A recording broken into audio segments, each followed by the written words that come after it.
सावधान ओडिशा हाईवे रे जगिछि एआई नियम भांगिले सांगे सांग कटिबो चालाण बिना हेलमेट रे गाड़ी चढ़िले धरिबो कैमेरा राजपथ रे एबे एआई रो कड़ा नजर ट्रैफिक पुलिस नथिले भी नियम भांगिले आउ मिलिबोनी छाड़ राज्यर प्रमुख जातीय और राज्य राजपथ रे परिवहन विभाग पक्षरु लगा जायछि आर्टिफिशियल इंटेलिजेंस से संचालित स्मार्ट कैमेरा सड़क दुर्घटना कमाइबा ट्रैफिक नियम को कड़ाकड़ी करबा पई अत्याधुनिक व्यवस्था लागू होइछि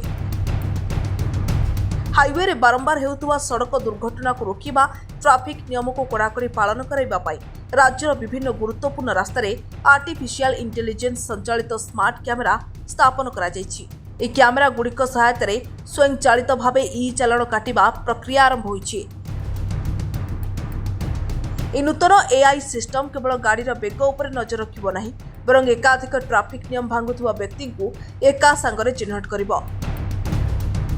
द्रुत गति रे गाड़ी चलाइबा हेलमेट न पिंधिबा सीट बेल्ट न बांधिबा बाइक रे 3 जण बसिबा गाड़ी चलाइबा बेले मोबाइल व्यवहार करिबा रॉन्ग साइड रे गाड़ी चलाइबा भली नियम भांगिले स्मार्ट कैमेरा क्षणक मध्यरे कैप्चर करिनबो कैमेरा गुड़िक सीधासलख परिवहन विभाग केंद्रीय सर्भर सह जोड़ा होइतिबारु नियम भांगुथुबा गाड़ी मालिकंक मोबाइल को संगे संगे मेसेज माध्यम चालाण चलीजिबो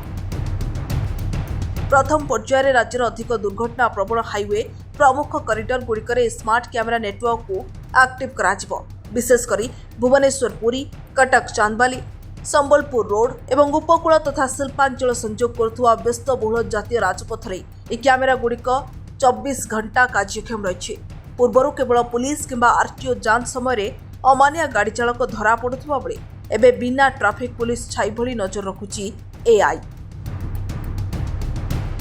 राज्य में दिनकू दिन वृद्धि पाउथुवा सड़क दुर्घटना मृत्यु संख्या ह्रास करबा पई परिवहन विभाग पक्षरु ए अत्याधुनिक टेक्नोलोजी आपणा जायछि ए व्यवस्था द्वारा चालक माने आपे आपे संयमता रक्षा करी गाड़ी चलाइबे ट्रैफिक नियम मानिबा को बाध्य हेबे बोली आशा करा जाउछि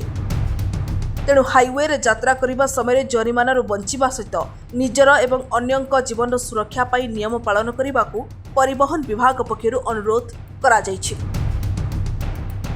bureau report S news Odisha.